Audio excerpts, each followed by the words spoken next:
Every purchase you make is being recorded. Every late payment, every cash withdrawal, every swipe, it's all building a profile that decides what you can afford before you even apply. Look, I'm not here to scare you, but if you're living paycheck to paycheck, trying to rebuild credit, or just trying to keep your head above water with rent and groceries, you need to understand how this tracking actually affects your day-to-day life right now. Here's what you're walking away with today. You'll know exactly which financial behaviors are being monitored, how that data gets used against you when you need credit or housing, and the specific moves that actually protect you in a system that's watching everything. And this matters more than ever, because with inflation still squeezing budgets and interest rates staying high, the margin for error has never been smaller.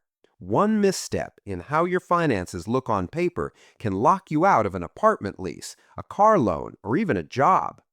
So, let's start with what's actually being tracked. And I mean everything. Your bank sees every transaction. Venmo, Cash App, PayPal, they're all reporting to the IRS now if you move more than $600 in a year. Your credit card company knows where you shop, what time of day, how often you're maxing out. Retailers are tracking your returns. Insurance companies are buying your shopping data to predict if you're a risk. Even your rent payments, which didn't used to count toward credit, are now being reported by some landlords and property management companies. This isn't conspiracy stuff. This is standard practice. And the problem isn't that they're collecting data, it's what they do with it. Here's the part most people miss. All this tracking feeds into scoring systems that go way beyond your credit score. There are tenant screening scores, insurance risk scores, employment background checks that include financial red flags. These systems don't just look at whether you pay on time, they look at patterns. Let me give you a real example. Say you're juggling two credit cards because one has a lower rate and you're trying to pay down debt. You transfer a balance. You make a cash advance to cover an emergency car repair. Totally normal moves when you're trying to survive. But to the algorithm, that looks like financial distress. Your credit utilization spikes. The cash advance is a red flag. Suddenly, your credit score drops 20 points, and now that apartment you applied for, they're asking for double the security deposit or an extra cosigner. Or here's another one. You're a gig worker. You get paid through apps. Your income looks inconsistent on paper, even though you're pulling in enough to cover your bills. You apply for a car loan because your current car is dying. The lender sees irregular deposits, high reliance on peer-to-peer payment apps, maybe some overdrafts from bad timing between gigs. They either deny you or offer you a rate that's 3 points higher than someone with a W-2 making the same amount you do. This is the hidden cost of a fully tracked economy. The system punishes you for financial survival strategies that don't fit the algorithm's idea of stability.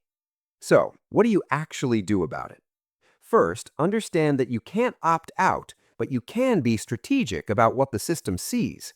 If you're using cash for everyday expenses because it helps you budget, that's fine, but know that large or frequent ATM withdrawals can look like you're hiding income or dodging creditors. If you need cash, try to keep it steady and explainable. If you're working gig jobs or side hustles, open a separate checking account just for that income. Keep it clean. Deposit everything there. This creates a paper trail that looks more stable when someone pulls your banking history. It also makes tax season easier, which matters because the IRS is absolutely watching payment apps now. For credit, here's the move. Even if you're trying to pay down debt, keep your credit utilization below 30% on each card if you can. I know that's hard when money's tight, but the algorithm weights that number heavily.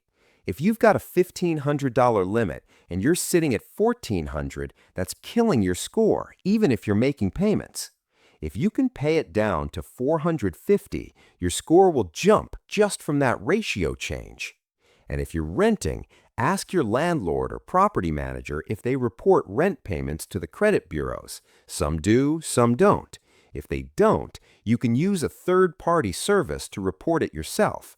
It costs a little, but if you're paying $1,200 a month in rent on time every month, that should count for something. Make it count. Now let's talk about the stuff that actually hurts you in this system. Late payments. Even one, even by a few days.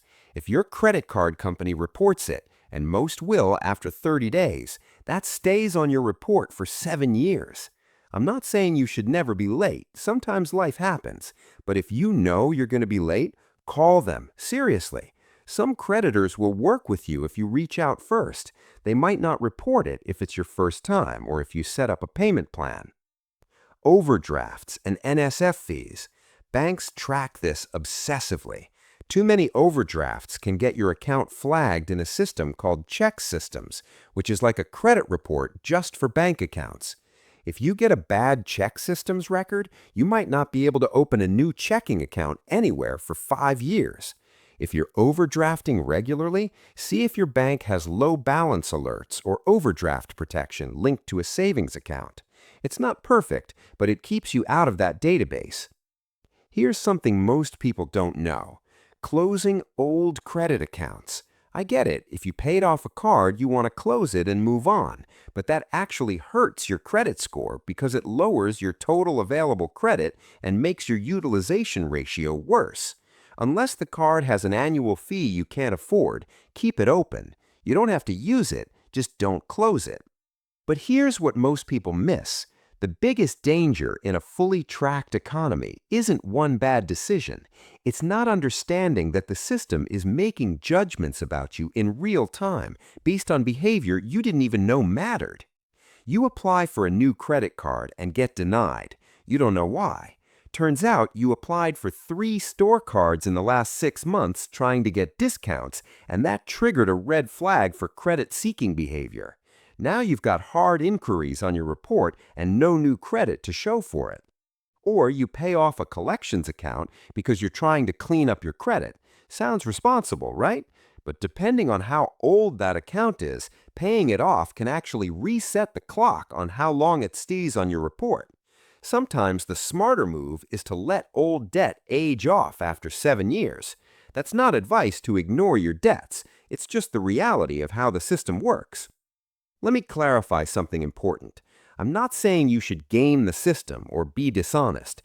I'm saying the system has rules that don't make intuitive sense, and if you don't know them, you're going to lose without even realizing you were playing.